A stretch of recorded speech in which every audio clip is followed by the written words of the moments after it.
네, 제 세 번째 주제, 역사를 어떻게 볼 것인가 하는 부분을 좀 선생님이랑 같이 보도록 하겠습니다.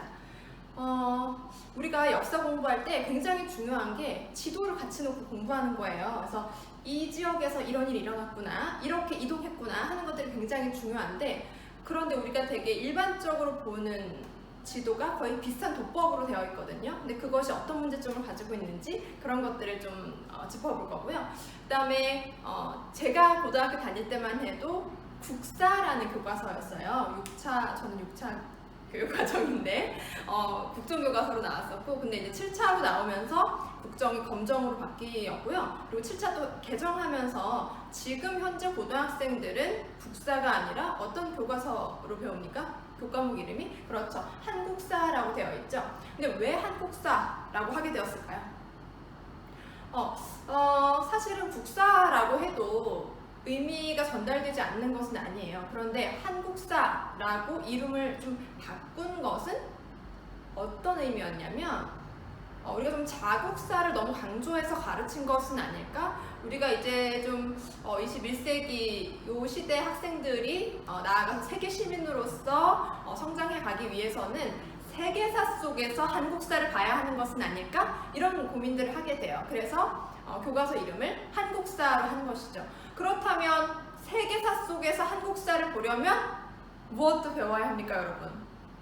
세계사도 배워야 되겠죠? 그런데 세계사를 공통과정에서 여러분 배우나요?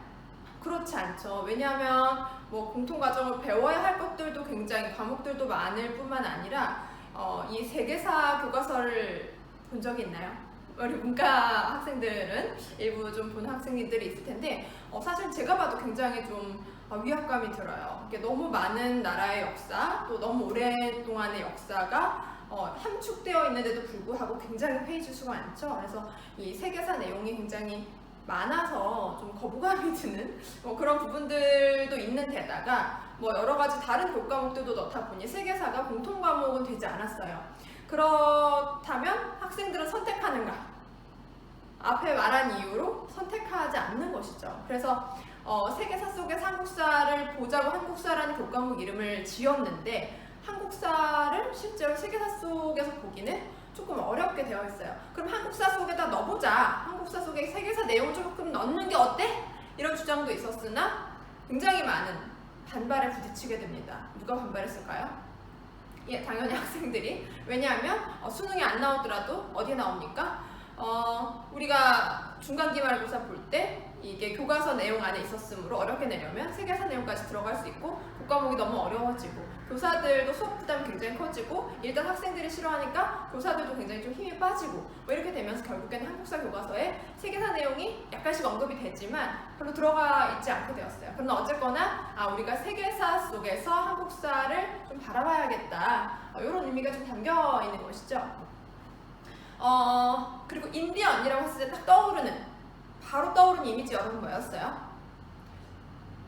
인디언. 원래는 인디언은 어디에 사는 사람들이죠? 인디아에다가 N을 붙여서, 코리아에 N을 붙인 코리안처럼 인도에 사는 사람들을 지칭해야 되는데 우리가 딱 떠올린 것은 여기에 이렇게 깃발 꽂으시고 이렇게 두르시고 호 이렇게 하는 그런 어떤 부족장, 이렇게 추장님 이런 걸 떠올렸죠.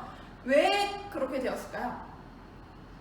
예, 맞아요. 여러분들 다 아는 것처럼 콜럼버스가 아메리카 대륙을 발견했다고 하지만 스스로는 거기가 아메리카인지 모르고 죽을 때까지 거기 어디라고 생각했냐면 인도라고 생각했어요. 아니 왜 인도에 왔는데 향신료가 없지? 이러면서 돈이 될 게 없나? 해서 노예들을 팔고 이런 일들까지 벌어지게 됐는데 그 사람들을 인디언으로 이제는 불러서는 안 되겠다라는 것이죠. 그분들은 원래는 아메리카에 계시던 원주민들이니 아메리카 원주민 이렇게 불러야 할 것이고, 사실은 그렇게 부르기에도 또 너무 넓은 지역에 있었던 사람들, 다 다른 부족들, 굉장히 다른 개성 가진 사람들인데 여튼 조금 뒤에 깊이 있게 논의할 시간들이 있겠지만 이런 용어에 관한 부분들에 대해서도 우리가 조금 생각해야겠다, 평소에 그런 생각들 좀 가져보면 좋겠다 라는 생각에서 좀 넣어봤고요.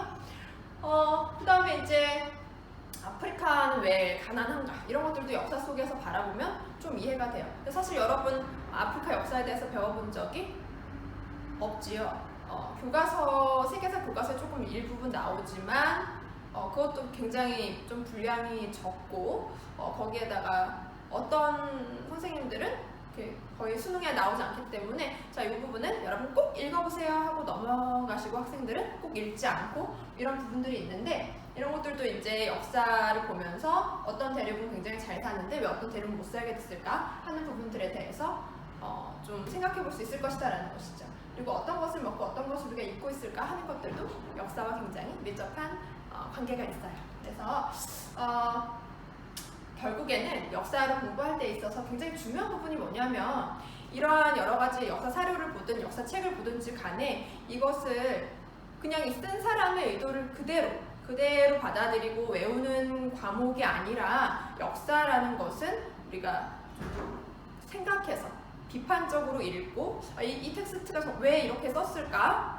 역사가는 이 당시에는 왜 이렇게 썼을까? 지금 현재의 시각에서는 어떻게 바라볼 수 있을까?